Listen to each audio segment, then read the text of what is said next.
পরম করুণাময় ও অসীম দয়ালু আল্লাহর নামে শুরু করছি।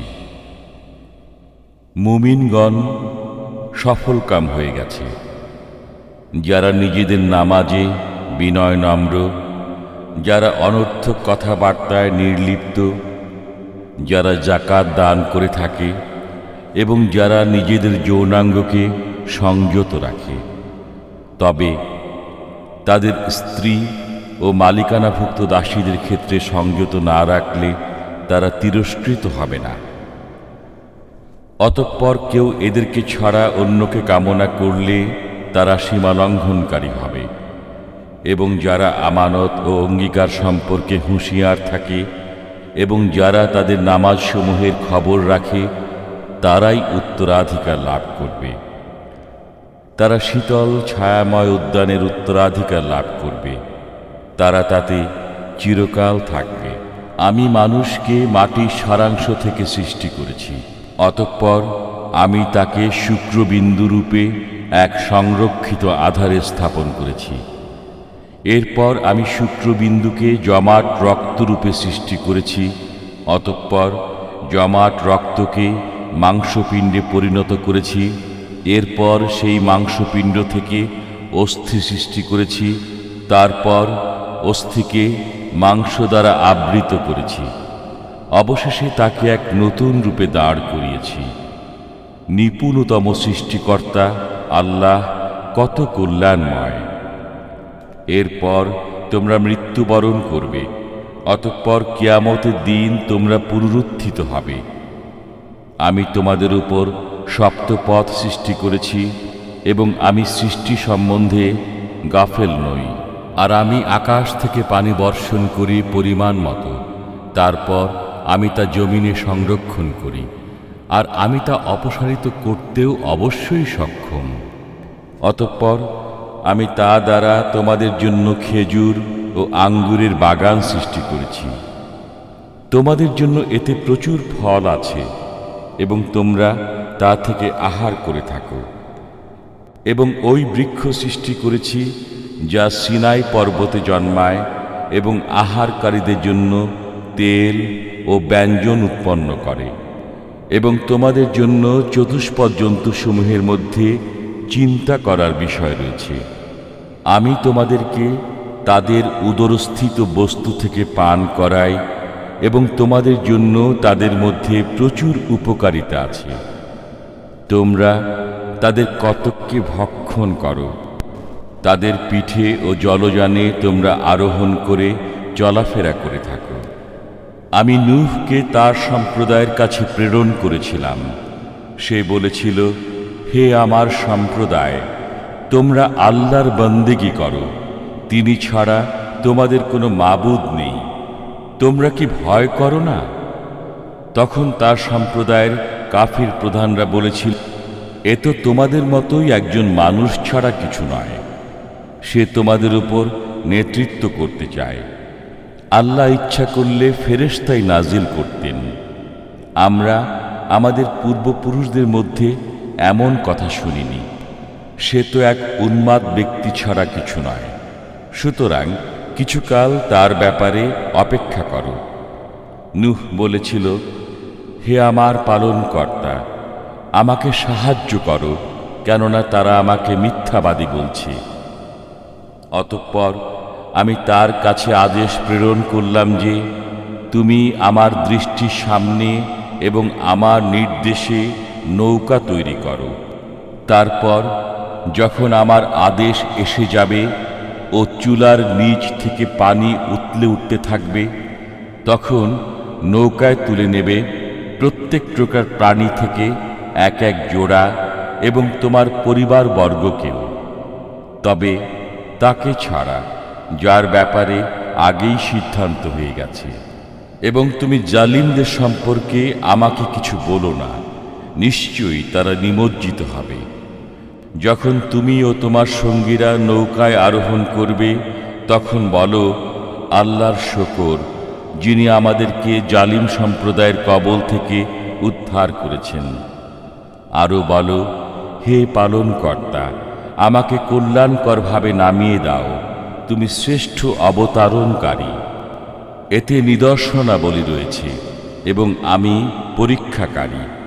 অতঃপর অন্য এক সম্প্রদায় আমি তার স্থলাভিষিক্ত করেছিলাম এবং তাদেরই একজনকে তাদের মধ্যে রসূল রূপে প্রেরণ করেছিলাম, এই বলে যে তোমরা আল্লাহর বন্দেগী করো, তিনি ছাড়া তোমাদের কোনো মাবুদ নেই। তবুও কি তোমরা ভয় করবে না? তার সম্প্রদায়ের প্রধানরা যারা কাফির ছিল, পরকালের সাক্ষাৎকে মিথ্যা বলতো এবং যাদেরকে আমি পার্থিব জীবনে সুখ স্বাচ্ছন্দ্য দিয়েছিলাম, তারা বলল, এ তো আমাদেরই মতো একজন মানুষ ছাড়া কিছু নয়। তোমরা যা খাও সে তাই খায় এবং তোমরা যা পান করো সেও তাই পান করে। যদি তোমরা তোমাদের মতোই একজন মানুষের আনুগত্য করো তবে তোমরা নিশ্চিতরূপেই ক্ষতিগ্রস্ত হবে। সে কি তোমাদেরকে এই ওয়াদা দেয় যে তোমরা মারা গেলে এবং মৃত্তিকা ও অস্থিতে পরিণত হলে তোমাদেরকে পুনরুজ্জীবিত করা হবে? তোমাদেরকে যে ওয়াদা দেয়া হচ্ছে তা কোথায় হতে পারে? আমাদের পার্থিব জীবনই একমাত্র জীবন। আমরা মরি ও বাঁচি এখানে এবং আমরা পুনরুত্থিত হব না। সে তো এমন ব্যক্তি ছাড়া কিছু নয় যে আল্লাহ সম্বন্ধে মিথ্যা উদ্ভাবন করেছে এবং আমরা তাকে বিশ্বাস করি না। তিনি বললেন, হে আমার পালনকর্তা, আমাকে সাহায্য করো, কারণ তারা আমাকে মিথ্যাবাদী বলছে। আল্লাহ বললেন, কিছুদিনের মধ্যে তারা অনুতপ্ত হবে। অতঃপর সত্য সত্যই এক ভয়ঙ্কর শব্দ তাদেরকে হতচকিত করল এবং আমি তাদেরকে বাত্যাতাড়িত খড়কুটার মতো করে দিলাম। অতঃপর ধ্বংস হোক পাপী সম্প্রদায়। এরপর তাদের পরে আমি বহু সম্প্রদায় সৃষ্টি করেছি। কোনো সম্প্রদায় তার নির্দিষ্ট কালের আগে যেতে পারে না এবং পেছনেও থাকতে পারে না। এরপর আমি একাদিক্রমে আমার রসূল প্রেরণ করেছি। যখনই কোনো উম্মতের কাছে তার রসূল আগমন করেছেন তখনই তারা তাকে মিথ্যাবাদী বলেছে।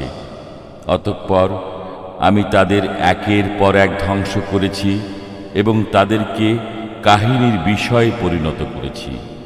সুতরাং ধ্বংস হোক অবিশ্বাসীরা। অতঃপর আমি মূসা ও হারুনকে প্রেরণ করেছিলাম আমার নিদর্শনাবলী ও সুস্পষ্ট সনদ সহ ফিরাউন ও তার আমাত্যদের কাছে। অতঃপর তারা অহংকার করল এবং তারা ছিল উদ্ধত সম্প্রদায়। তারা বলল, আমরা কি আমাদেরই মতো এই দুই ব্যক্তিতে বিশ্বাস স্থাপন করব, অথচ তাদের সম্প্রদায় আমাদের দাস। অতঃপর তারা উভয়কে মিথ্যাবাদী বলল, ফলে তারা ধ্বংসপ্রাপ্ত হল।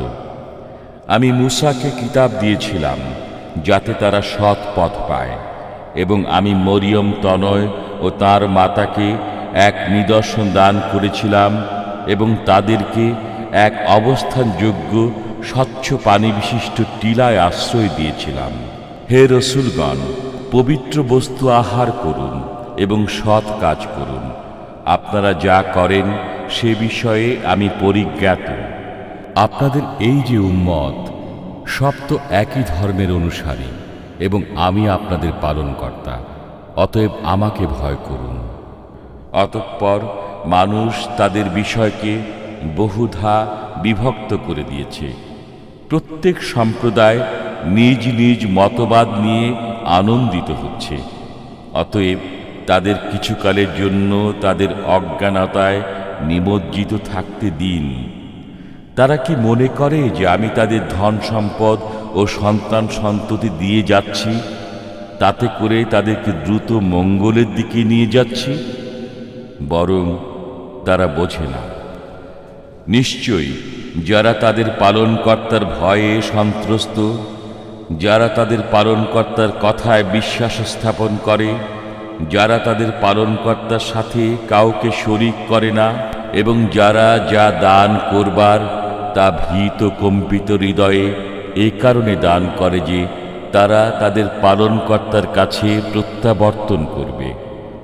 তারাই কল্যাণ দ্রুত অর্জন করে এবং তারা তাতে অগ্রগামী। আমি কাউকে তার সাধ্যাতি দায়িত্ব অর্পণ করি না। আমার এক কিতাব আছে যা সত্য ব্যক্ত করে এবং তাদের প্রতি জুলুম করা হবে না। না, তাদের অন্তর এ বিষয়ে অজ্ঞানতায় আচ্ছন্ন। এছাড়া তাদের আরও কাজ রয়েছে যা তারা করছে। এমনকি যখন আমি তাদের ঐশ্বর্যশালী লোকদেরকে শাস্তি দ্বারা পাকড়াও করব, তখনই তারা চিৎকার জুড়ে দেবে। আজ চিৎকার করো না, তোমরা আমার কাছ থেকে নিষ্কৃতি পাবে না। তোমাদেরকে আমার আয়াতসমূহ শোনানো হতো, তখন তোমরা উল্টো পায়ে সরে পড়তে, অহংকার করে এ বিষয়ে অর্থহীন গল্পগুজব করে যেতে। অতএব তারা কি এই কালাম সম্পর্কে চিন্তা ভাবনা করে না? না তাদের কাছে এমন কিছু এসেছে যা তাদের পিতৃপুরুষদের কাছে আসেনি, অথবা তারা তাদের রসূলকে চেনে না, ফলে তারা তাকে অস্বীকার করে। না তারা বলে যে তিনি পাগল, বরং তিনি তাদের কাছে সত্য নিয়ে আগমন করেছেন এবং তাদের অধিকাংশ সত্যকে অপছন্দ করে।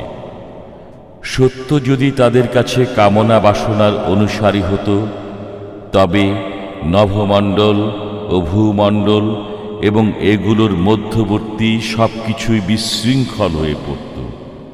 বরং আমি তাদেরকে দান করেছি উপদেশ, কিন্তু তারা তাদের উপদেশ অনুধাবন করে না। না আপনি তাদের কাছে কোনো প্রতিদান চান। আপনার পালনকর্তার প্রতিদান উত্তম এবং তিনি রিজিক দাতা। আপনি তো তাদেরকে সোজা পথে দাওয়াত দিচ্ছেন, আর যারা পরকাল বিশ্বাস করে না তারা সোজা পথ থেকে বিচ্যুত হয়ে গেছে। যদি আমি তাদের প্রতি দয়া করি এবং তাদের কষ্ট দূর করে দেই, তবুও তারা তাদের অবাধ্যতায় দিশেহারা হয়ে লেগে থাকবে। আমি তাদেরকে শাস্তি দ্বারা পাকড়াও করেছিলাম, কিন্তু তারা তাদের পালনকর্তার সামনে নত হল না এবং কাকুতি মিনতিও করল না। অবশেষে যখন আমি তাদের জন্য কঠিন শাস্তির দ্বার খুলে দেব, তখন তাতে তাদের আশা ভঙ্গ হবে। তিনি তোমাদের কান, চোখ ও অন্তঃকরণ সৃষ্টি করেছেন। তোমরা খুবই অল্প কৃতজ্ঞতা স্বীকার করে থাকো। তিনি তোমাদেরকে পৃথিবীতে ছড়িয়ে রেখেছেন এবং তাঁরই দিকে তোমাদেরকে সমবেত করা হবে।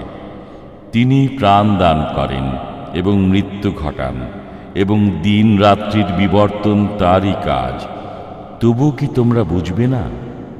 বরং তারা বলে যেমন তাদের পূর্ববর্তীরা বলত। তারা বলে, যখন আমরা মরে যাব এবং মৃত্তিকা ও অস্থিতে পরিণত হব, তখনও কি আমরা পুনরুত্থিত হব? অতীতে আমাদেরকে ও আমাদের পিতৃপুরুষদেরকে এই ওয়াদাই দেয়া হয়েছে। এটা তো পূর্ববর্তীদের কল্পকথা ছাড়া কিছু নয়। বলুন, পৃথিবী এবং পৃথিবীতে যারা আছে তারা কার? যদি তোমরা জানো তবে বলো। এখন তারা বলবে, সবই আল্লাহ। বলুন, তবুও কি তোমরা চিন্তা করো না? বলুন, সপ্তাকাশ ও মহা আরশের মালিক কে? এখন তারা বলবে, আল্লাহ। বলুন, তবুও কি তোমরা ভয় করবে না?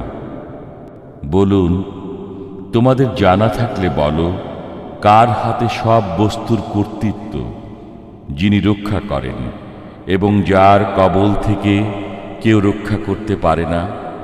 এখন তারা বলবে, আল্লাহর। বলুন, তাহলে কোথা থেকে তোমাদেরকে জাদু করা হচ্ছে? কিছুই নয়, আমি তাদের কাছে সত্য পৌঁছিয়েছি, আর তারা তো মিথ্যাবাদী। আল্লাহ কোনো সন্তান গ্রহণ করেননি এবং তার সাথে কোনো মাবুদ নেই। থাকলে প্রত্যেক মাবুদ নিজ নিজ সৃষ্টি নিয়ে চলে যেত এবং একজন অন্যজনের উপর প্রবল হয়ে যেত। তারা যা বলে তা থেকে আল্লাহ পবিত্র, তিনি দৃশ্য ও অদৃশ্যের জ্ঞানী। তারা যাকে শরীক করে তিনি তা থেকে ঊর্ধ্বে। বলুন, হে আমার পালনকর্তা, যে বিষয়ে তাদেরকে ওয়াদা দেয়া হয়েছে তা যদি আমাকে দেখান। হে আমার পালনকর্তা, তবে আপনি আমাকে গুনাহগার সম্প্রদায়ের অন্তর্ভুক্ত করবেন না।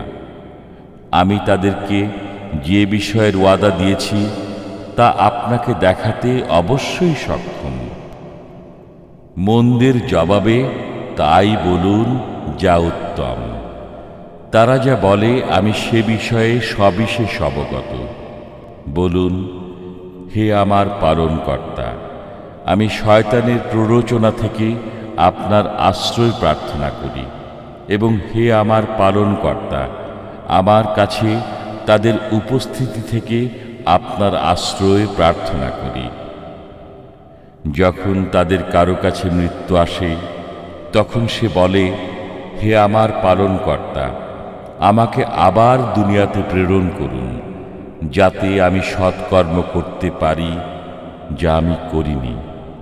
কখনই নয়, এ তো তার একটি কথা মাত্র।